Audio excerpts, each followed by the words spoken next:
Hi friends, ನಮಸ್ತೆ. ಈ ಯೋಜನೆಯಿಂದ ಪ್ರತಿ ತಿಂಗಳು 54 ರೂಪಾಯಿ ಕಟ್ಟಿದರೆ ಸಾಕು, ನಿಮಗೆ 3000 ರೂಪಾಯಿ ಸಿಗುತ್ತೆ.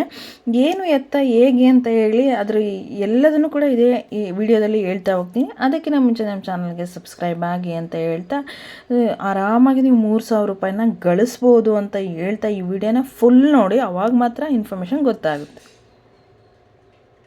ಹಾಯ್ ಫ್ರೆಂಡ್ಸ್, ಎಲ್ರಿಗೂ ಕೂಡ ಗುಡ್ ಮಾರ್ನಿಂಗ್. ಇವತ್ತಿನ ವಿಷಯ ಏನಪ್ಪ ಅಂದರೆ ಪ್ರಧಾನಮಂತ್ರಿ ಶ್ರಮಯೋಗಿ ಮನ್ಧನ್ ಯೋಜನೆ ಬಗ್ಗೆ ಹೇಳ್ತಾ ಇದ್ದೀನಿ. ಅದಕ್ಕಿಂತ ಮುಂಚೆ ನಮ್ಮ ಚಾನಲನ್ನು ಯಾರ್ಯಾರು ಸಬ್ಸ್ಕ್ರೈಬ್ ಮಾಡಿ ಇದೇ ರೀತಿ ಇನ್ಫಾರ್ಮೇಟಿವ್ ವಿಡಿಯೋಗಾಗಿ ನಮ್ಮ ಚಾನಲನ್ನು ಸಬ್ಸ್ಕ್ರೈಬ್ ಮಾಡೋದನ್ನು ಮರಿಬೇಡಿ.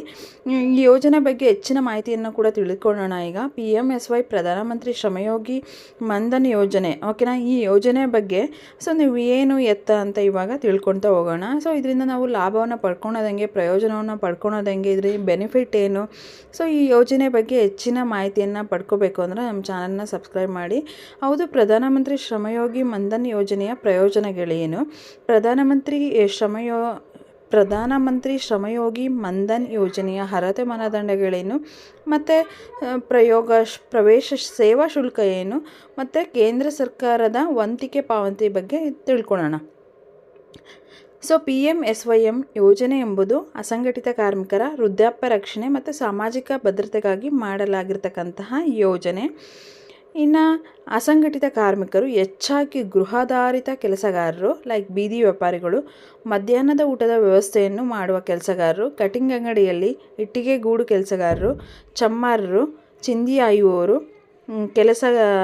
ಮನೆ ಕೆಲಸದವರು, ರಿಕ್ಷಾ ಚಾಲಕರು, ಭೂರಹಿತ ಕಾರ್ಮಿಕರು, ಸ್ವಂತ ಖಾತೆ ಕೆಲಸಗಾರರು, ಕೃಷಿ ಕಾರ್ಮಿಕರು, ಕಟ್ಟಡ ಕಾರ್ಮಿಕರು, ಬೀಡಿ ಕಾರ್ಮಿಕರು, ಕೈಮಗ್ಗ ಕಾರ್ಮಿಕರು, ಚರ್ಮದ ಕೆಲಸಗಾರರು, ಶ್ರವಣ ದೃಶ್ಯ ಕೆಲಸಗಾರರು, ಇದೇ ರೀತಿಯ ಇತರ ಉದ್ಯೋಗಗಳಲ್ಲಿ ಕೆಲಸ ಮಾಡುವ ಕಾರ್ಮಿಕರು. ದೇಶದಲ್ಲಿ ಸುಮಾರು 42 ಕೋಟಿ ಅಸಂಘಟಿತ ಕಾರ್ಮಿಕರಿದ್ದಾರೆ, ಓಕೆನಾ.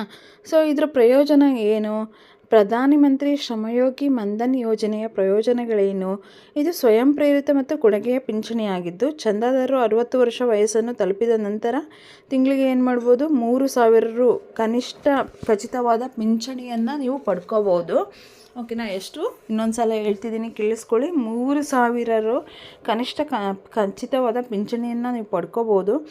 ಚಂದಾದಾರರು ಮರಣ ಹೊಂದಿದರೆ ಫಲಾನುಭವಿಗಳ ಸಂಗಾತಿಯು 50%, ಅಂದರೆ ಈಗ 3000 ಅಂದರೆ 1500 ರೂಪಾಯಿ ಕುಟುಂಬದ ಪಿಂಚಣಿಯನ್ನು ನೀವು ಪಡ್ಕೋಬೋದು. ಪಿಂಚಣಿಯನ್ನು ಕುಟುಂಬದ ಪಿಂಚಣಿಯಾಗಿ ಕುಟುಂಬದ ಪಿಂಚಣಿ ಸಂಗಾತಿಗೆ ಮಾತ್ರ ಅನ್ವಯಿಸ್ತದೆ, ಮತ್ತು ನಿಮ್ಮ ಮಕ್ಕಳಿಗೆ ಬರ್ರಿ ಅಂದರೆ ಅದು ಬರೋದಿಲ್ಲ, ಓಕೆನಾ. ಈ ಯೋಜನೆಯು ರಾಷ್ಟ್ರದ ಒಟ್ಟು ದೇಶೀಯ ಉತ್ಪನ್ನ GDP ಸುಮಾರು 50% ಕೊಡುಗೆ ನೀಡುವ ಅಸಂಘಟಿತ ವಲಯಗಳಲ್ಲಿನ ಕಾರ್ಮಿಕರಿಗೆ ಇದು ಸೇರುತ್ತೆ. 18 ರಿಂದ 14 ವರ್ಷದೊಳಗಿನ ಅರ್ಜಿದಾರರು, 40 ವರ್ಷದೊಳಗಿನ ಅರ್ಜಿದಾರರು ಏನು ಮಾಡ್ಬೋದು, 60 ವರ್ಷ ವಯಸ್ಸಿನವರೆಗೂ ಮಾಸಿಕ ಕೊಡುಗೆಯನ್ನು ವಯಸ್ಸಿಗೆ ಅನುಗುಣವಾಗಿ ತಿಂಗಳಿಗೆ 55 ರಿಂದ 200 ರೂವರೆಗಿನ ವಂತಿಕೆಯನ್ನು ಪಾವತಿಸಬೇಕಾಗುತ್ತದೆ. ನೀವು ಬರೀ ತಿಂಗಳಿಗೆ 55 ರೂಪಾಯಿ ಪಾವತಿಸಿದರೂ ಕೂಡ ನಿಮಗೇನಾಗುತ್ತೆ, 60 ವರ್ಷ ಆದಮೇಲೆ ನಿಮಗೆ 3000 ಬರ್ತಾ ಹೋಗುತ್ತೆ. ಅರ್ಜಿದಾರರು 60ನೇ ವರ್ಷ ವಯಸ್ಸನ್ನು ತಲುಪಿದ ನಂತರ ಪಿಂಚಣಿಯನ್ನು ಕ್ಲೈಮ್ ಮಾಡ್ಬೋದು. ಪ್ರತಿ ತಿಂಗಳು ನಿಗದಿತ ಪಿಂಚಣಿ ಮೊತ್ತವನ್ನು ಆಯಾ ವ್ಯಕ್ತಿಗೆ ಪಿಂಚಣಿಗೆ ಖಾತೆಗೆ ಜಮಾ ಮಾಡಲಾಗುತ್ತದೆ. ನೀವೇನು ಪಿಂಚಣಿಯನ್ನು 55 ರೂಪಾಯಿ ಕಟ್ಟಿದರೆ ಅದು ನಿಮಗೆ ಕ್ರೆಡಿಟ್ ಆಗ್ತಾ ಹೋಗುತ್ತೆ. ನಿಮಗೆ 60 ವರ್ಷ ಆದಮೇಲೆ ನಿಮಗೆ 3000 ಬರುತ್ತೆ. ಇನ್ನು ಈ ಯೋಜನೆಯ ಪ್ರಧಾನಮಂತ್ರಿ ಶ್ರಮಯೋಗಿ ಮನ್ಧನ್ ಯೋಜನೆಯ ಅರ್ಹತೆ ಮಾನದಂಡಗಳೇನು ಅಂದರೆ, ಅಸಂಘಟಿತ ಕಾರ್ಮಿಕರಾಗಿರಬೇಕು, 18 ರಿಂದ 40 ವರ್ಷಗಳ ವಯಸ್ಸಿನ ನಡುವಿನ ಪ್ರವೇಶ ವಯಸ್ಸು ಇರಬೇಕು. ಇನ್ನು ಮಾಸಿಕ ಆದಾಯ 15,000 ಅದಕ್ಕಿಂತ ಕಡಿಮೆ ಇರಬೇಕು, ಓಕೆನಾ. ಇನ್ನು ಸಂಘಟಿತ ವಲಯಗಳಲ್ಲಿ ತೊಡಗಿರಬಾರ್ದು, ಮತ್ತು ಆದಾಯ ತೆರಿಗೆ ನೀವು ಏನಾದ್ರು GST ಪೇ ಮಾಡ್ತಿದ್ದೀರ ಅಂದರೆ ಅಂಥವ್ರಿಗೆ ಬರೋದಿಲ್ಲ. ಇವ್ರಿಗೆ ದಾಖಲಾತಿಗಳು ಏನು ಬೇಕು ಅಂದರೆ ಆಧಾರ್ ಕಾರ್ಡ್ ಬೇಕು, ಮತ್ತು ನಿಮ್ಮದು ಬ್ಯಾಂಕ್ ಖಾತೆ ಬೇಕು, IFSC ಕೋಡ್ ಬೇಕು. ಜನ್ಧನ್ ಖಾತೆಗೆ ಇರ್ತಕ್ಕಂಥ IFSC ಕೋಡೇ ಬೇಕು. ಇದು ಜನ್ಧನ್ ಖಾತೆ ಬ್ಯಾಂಕೇ ಬೇಕು. ನಿಮಗೆ ಒಂದು ಸೂಚನೆಯನ್ನು ಕೂಡ ನೀಡಿದ್ದಾರೆ. ಆಧಾರ್ ಕಾರ್ಡ್ ಮತ್ತು ಉಳಿತಾಯ ಖಾತೆ ಬ್ಯಾಂಕ್ ಪಾಸ್ಬುಕ್ನಲ್ಲಿರುವ ಹೆಸರು ಒಂದೇ ಥರನಾಗಿ ಇರಬೇಕು, ಆಧಾರ್ ಕಾರ್ಡು ಮತ್ತು ಬ್ಯಾಂಕ್ ಪಾಸ್ಬುಕ್ಕು ನೇಮ್ ಎರಡೂ ಕೂಡ ಒಂದೇ ಇರಬೇಕು. ಬದಲಾವಣೆ ಇದ್ದಲ್ಲಿ ಪ್ರತಿ ತಿಂಗಳ ವಂತಿಕೆಯು ಕಡಿತವಾಗುವುದಿಲ್ಲ ಅಂತ ಹೇಳ್ತಾ ಇದ್ದಾರೆ. ಇನ್ನು ಸೇವಾ ಶುಲ್ಕ ಯೋಜನೆಯನ್ನು ಮಾಡಬಯಸುವ ಫಲಾನುಭವಿಗಳು ಅವರ ವಯಸ್ಸಿನ ವಯೋಮಿತಿ ಆಧಾರದಲ್ಲಿ ನೀವು ಅಮೌಂಟನ್ನು ಕಟ್ಟಬೇಕಾಗುತ್ತೆ. ಓಕೆನಾ. ಬರೀ ತಿಂಗಳಿಗೆ 55 ರೂಪಾಯಿ ಕಟ್ಟಿದ್ರು ಕೂಡ ನೀವು ಆರಾಮಾಗಿ 3,000 ರೂಪಾಯಿ ವಯಸ್ಸಾದ್ಮೇಲೆ 3,000 ರೂಪಾಯಿನ ನೀವು ತಗೋಬೋದು. ಇನ್ನು PMSY ಕೇಂದ್ರ ಸರ್ಕಾರದ ವಂತಿಕೆ ಪಾವತಿ ಬಗ್ಗೆ ನೀವು ಸ್ವಲ್ಪ ಅಮೌಂಟನ್ನು ಸ್ವಲ್ಪ ಕಟ್ತೀರಾ, ಅವರು 50% ನಿಮಗೆ ಹಾಕ್ಕೊಡ್ತಾರೆ. ಈ ಯೋಜನೆಯಲ್ಲಿ ಫಲಾನುಭವಿಗಳು ಭರಿಸುವ ಮಾಸಿಕ ವಂತಿಕೆಯ ಪ್ರಮಾಣದಷ್ಟು ವಂತಿಕೆಯನ್ನು, ಅಂದರೆ ಒಟ್ಟು ವಂತಿಕೆ 50ರಷ್ಟು ವಂತಿಕೆಯನ್ನು ಕೇಂದ್ರ ಸರ್ಕಾರವು ಫಲಾನುಭವಿಗಳ ಖಾತೆಗೆ ಭರಿಸುತ್ತದೆ. ಈ ಮೊತ್ತವನ್ನು 60 ವರ್ಷ ಪೂರೈಸುವವರೆಗೂ ಭರಿಸುತ್ತದೆ. ಇನ್ನು ಪ್ರಧಾನಮಂತ್ರಿ ಮನ್ಧನ್ ಯೋಜನೆ, ಪ್ರಧಾನಮಂತ್ರಿ ಶ್ರಮಯೋಗಿ ಮನ್ಧನ್ ಯೋಜನೆ ಹಾಗೂ ರಾಷ್ಟ್ರೀಯ ಪಿಂಚಣಿ ಯೋಜನೆ ಮತ್ತು ಇತರ ಯೋಜನೆಗಳಿಗೆ ಸಂಬಂಧಿಸಿದಂತೆ ವಯಸ್ಸಿಗೆ ಅನುಗುಣವಾಗಿ ಮಾಸಿಕ ವಂತಿಕೆ, ಸರ್ಕಾರದ ವಂತಿಕೆಯ ವಿವರಗಳ ಪಟ್ಟಿಯನ್ನು ಕೂಡ ಇಲ್ಲಿ ಕೊಟ್ಟಿದ್ದಾರೆ. ಅದನ್ನು ಕೂಡ ನಾವು ನೋಡ್ತಾ ಹೋಗೋಣ. ಸೊ ಅದನ್ನು ಕೂಡ ನಿಮಗೆ ಬೇಕಾದ್ರೆ ಡಿಸ್ಕ್ರಿಪ್ಷನ್ ಬಾಕ್ಸಲ್ಲಿ ಹಾಕಿರ್ತೀನಿ, ಇಲ್ಲಾಂದರೆ ವೀಡಿಯೋದಲ್ಲೇ ಸ್ಕ್ರೀನ್ಶಾಟನ್ನು ಹೊಡೆದು ಹಾಕಿರ್ತೀನಿ ಅಂತಲೇ ಹೇಳ್ಬೋದು. ಓಕೆನಾ. ಸೊ ಇನ್ನು ಈ ವಿಡಿಯೋ ಏನಾದರೂ ಇಷ್ಟ ಆದರೆ ನೋಡಿ, ನಾನು ವೀಡಿಯೋನ ಸ್ಕ್ರೀನ್ಶಾಟಲ್ಲೇ ನಿಮ್ಗೆ ಹೊಡೆದು ಹಾಕಿರ್ತೀನಿ. ಓಕೆನಾ.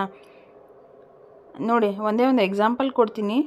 60 ವರ್ಷ ವಯಸ್ಸಾದರೆ 60 ವರ್ಷ 55 ರೂಪಾಯಿ ನೀವು ಕಟ್ಬೋದು, 58 ರೂಪಾಯಿ ಕಟ್ಬೋದು, ಆ ತಿಂಗಳಿಗೆ 61 ರೂಪಾಯಿ ಕಟ್ಬೋದು, 64 ರೂಪಾಯಿ ಕಟ್ಬೋದು. ಓಕೆನಾ. ಸೊ 76 ರೂಪಾಯಿ ಕಟ್ಬೋದು, 80 ರೂಪಾಯಿ ಕಟ್ಬೋದು, 90 ರೂಪಾಯಿ ಕಟ್ಬೋದು. ಈ ರೀತಿ ಸ್ಕೀಮ್ಗಳಿರ್ತವೆ. ಇದನ್ನು ನೀವು ಯೂಸ್ ಮಾಡ್ಕೊಳ್ಳಿ ಅಂತ ಹೇಳ್ತಾ ಈ ವಿಡಿಯೋನ ಮುಗಿಸ್ತಾ ಇದ್ದೀನಿ. ಸೊ ಈ ವಿಡಿಯೋ ಇಷ್ಟ ಆದರೆ ಒಂದು ಲೈಕ್ ಕೊಡಿ ಫ್ರೆಂಡ್ಸ್, ಶೇರ್ ಮಾಡಿ, ಸಬ್ಸ್ಕ್ರೈಬ್ ಮಾಡಿ. ಇದೇ ರೀತಿ ಇನ್ಫಾರ್ಮೇಟಿವ್ ವಿಡಿಯೋಗಾಗಿ ನಮ್ಮ ಚಾನಲನ್ನು ಸಬ್ಸ್ಕ್ರೈಬ್ ಮಾಡೋದನ್ನು ಮರಿಬೇಡಿ ಅಂತ ಹೇಳ್ತಾ, ಇದು ವೆರಿ ಇನ್ಫಾರ್ಮೇಟಿವ್ ವಿಡಿಯೋ. ಓಕೆನಾ.